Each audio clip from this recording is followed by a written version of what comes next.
Good afternoon. My name is Aleksandra Klitina. I'm a journalist with Kyiv Post. Today with us Ilya Ponomarev. He is a Russian politician, former member of Russian parliament, and anti-Putin activist. Good afternoon. Good afternoon. Thanks for having me. You was only the one who didn't vote for annexation of Crimea and invasion to Ukraine, and now you actively opposite the war in Ukraine. Tell us, what is the current state of democratic Russian opposition in Russia? It's very simple to answer. There is no opposition in Russia, and literally, because the opposition is some organized political force, and there is no organized political force of such kind in the country. There are people who are opposition-minded. And there are people who are dissidents, there are people who are human rights defenders, there are just political activists who are anti-Putin and want some political change, but they are totally disorganized. So these people are not united at all, right? Right.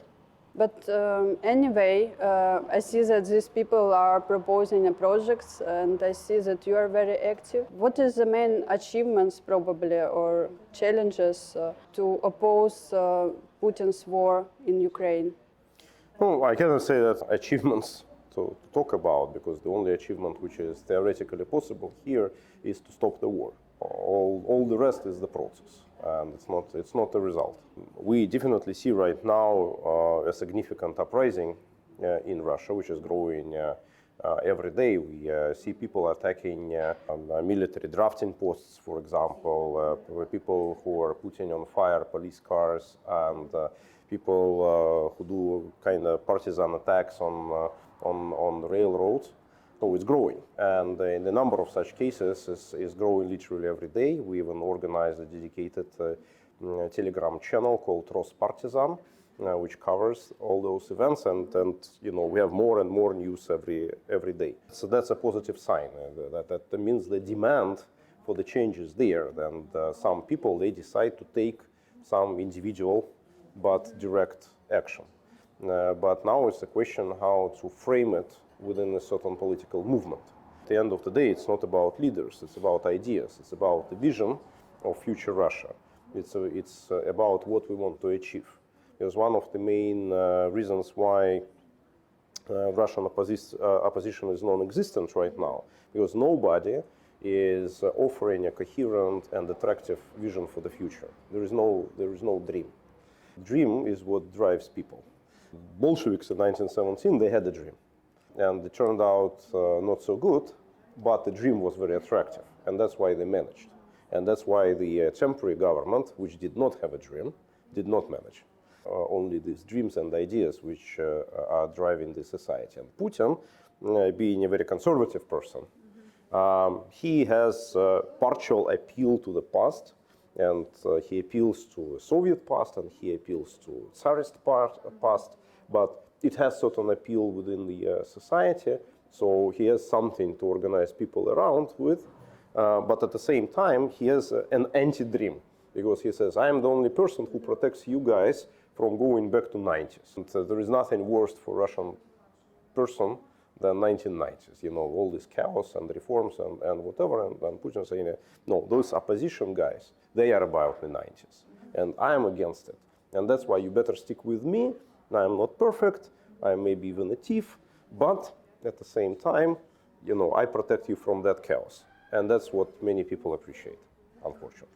What is the scale of this resistance in Russia? And what is maybe the brightest examples? The scale of the resistance is pretty small, because it's just emerging. I would prefer right now to measure it not with number of people, but with number of cases and distribution across Russian territory. And what is the most positive is that it's happening everywhere. It's not in Moscow. It was just like 2 cases putting on fire those drafting posts in Moscow, but there are other cases in Vladivostok, in Khabarovsk, in Siberia, in Urals, in South Russia.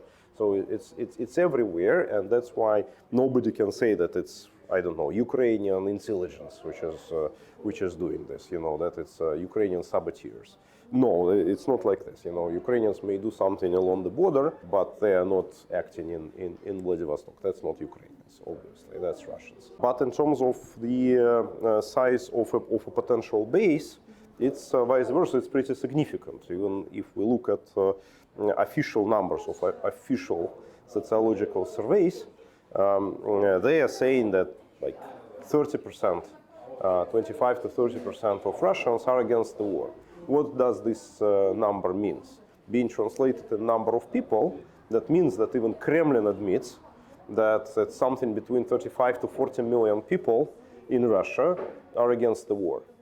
And that means that there are more people which are against the war in Russia than in Ukraine. Just to imagine this number. So we have a lot of parallels to the situation of World War II and the situation in Nazi Germany, because of what Kremlin is doing right now is it's a fascist regime, and it's basically uses the same methods of propaganda, it uses the same methods of managing people, it has the same objective in relation to Ukraine, but at the same time, this percentage which is anti-war in present-day Russia is significantly, many times more than it was in Germany of 1940s. Maybe what is, in your opinion, emerging Russian opposition leaders that could propose potentially this dream for Russian people? Who you consider? Because I see Khodorkovsky. Okay, sure. But yeah, for sure. And the next my question is about that. So if it will be democratic elections in Russia, are you going to participate? I don't know, it's too early to say because there are no democratic elections at the moment. And the power would be changed not through democratic elections. That's now we can say with 100% certainty that there is not a single chance that the government in Russia would be changed through a democratic procedure. It would be something different. In this something different, I definitely would participate. And my objective is to create a democratic system, to get the situation to the point where would be democratic elections. And then, I don't know whether to run or not to run, because, I think that the person runs when he is not satisfied with what exists in the country. Maybe I will be satisfied with what be in my country by that time, and then, let Khodorkovsky or Navalny carry on. But right now I am dissatisfied, that's why right now I am very active in Russian political life. But what do you think, what awaits Russia after this war? What is the future, in your opinion? Well, again, it's a difficult question, because firstly, the country may follow two different paths.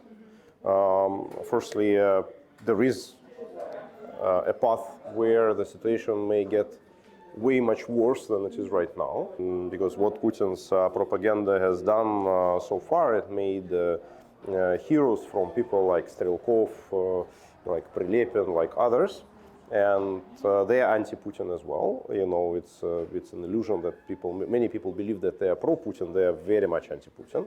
They are as anti-Putin as I am, but they kind of criticize him from the different side. I am criticizing him from being an imperialist and the crook, and they say yes, he's a crook, but he's not imperialist enough.